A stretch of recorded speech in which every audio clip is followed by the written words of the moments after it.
Hi friends, welcome to Kolanji's kitchen.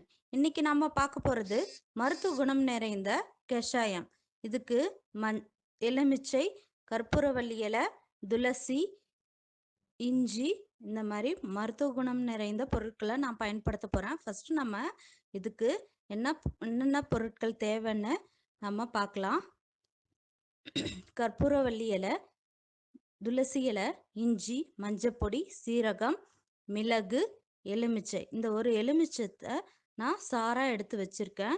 இது எல்லாத்தையும் போட்டு தண்ணியில் கொதிக்க வச்சு கஷாயமாக ஆக்கி வடிகட்டி அப்படியே குடிக்கலாம். இது பிடிக்காதவங்க கொஞ்சம் தேன் கலந்து குடிக்கலாம்.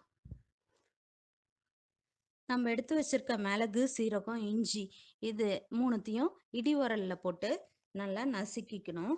இப்போ பார்த்திங்கன்னா நம்ம யூஸ் பண்ணுற மிளகு ரொம்ப காரத்தன்மை உள்ளது. இது உடலில் இருக்கிற கிருமிகளை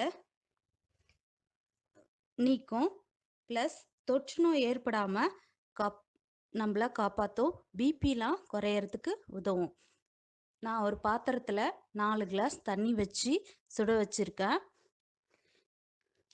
இதில் அப்புறம் நம்ம சீரகம் எடுத்துக்கிட்டோம்ல, அந்த சீரகம் பார்த்திங்கன்னா சீரகம்னாலே அகம், நம்ம அகத்தை சீராக்கிறது. இது பார்த்திங்கன்னா இதில் கேஸ்ட்ரிக் ப்ராப்ளம் வராமல் தடுக்கிறதுக்கு பயன்படுது. இந்த கொதிச்சிட்டு இருக்க தண்ணியில் நான் துளசி இலை, கற்பூரவள்ளி இதெல்லாம் போடுறேன்.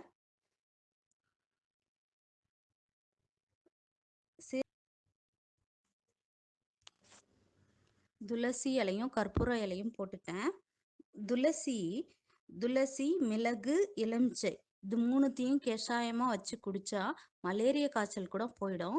இந்த தண்ணி நல்லா கொதிச்சிடுச்சு. இதில் மஞ்சத்தூள் சேர்க்குறேன். மஞ்சத்தூள் கிருமி நாசினியாக பயன்படுது, நோய் எதிர்ப்பு சக்தி அதிகரிக்கவும் பயன்படுது, ப்ளஸ் சுவாசப்பாதை கோளாறுலாம் கட்டுப்படுத்தவும் பயன்படுது.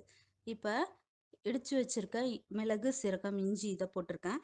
இஞ்சியில் பார்த்திங்கன்னா என்னென்ன பயன் இருக்குன்னா, இஞ்சி செரிமான சக்திக்கு ரொம்ப ஹெல்ப்ஃபுல்லாக இருக்குது.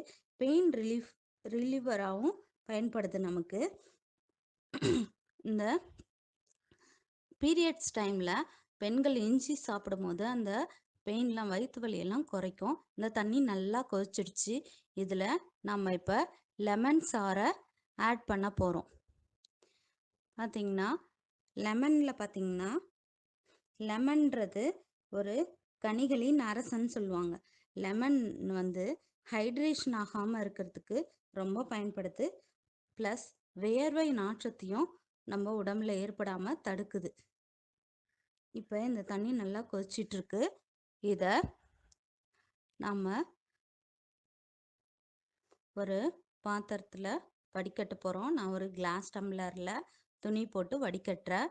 ஏன்னா இதில் நம்ம பிளாஸ்டிக் வடிகட்டி அந்த மாதிரி யூஸ் பண்ணோன்னா பிளாஸ்டிக் இந்த சூட்டில் உருகிடும். அதுக்காக தான் நான் துணி வச்சு வடிகட்டுறேன்.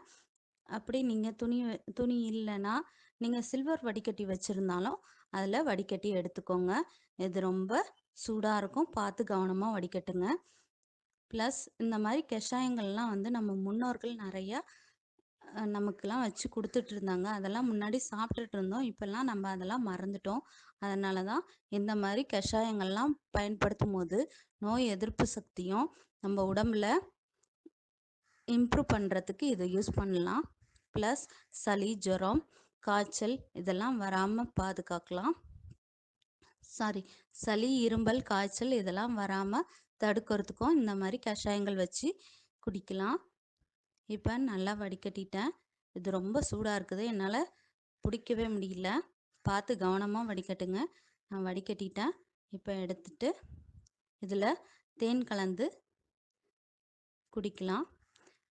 இந்த கஷாயத்தை வாரத்தில் 2 முறை வச்சு குடிக்கலாம், ரொம்ப நல்லது. இந்த அசாதாரணமான சூழ்நிலையில் வெளியில் போயிட்டு வரவங்க வீட்டுக்கு வந்ததும் நல்லா சுடு தண்ணியில் உப்பு போட்டு வாய் கொப்பளிக்கணும். அப்போ தான் தொண்டையில் எந்த கிருமிகளும் போய் தாக்காமல் இருக்கும். இதில் இப்போ நான் தேன் கலந்து குடிக்க போகிறேன். தேன் கலந்துட்டேன். நல்லா மிக்ஸ் பண்ணி குடிக்கலாம்.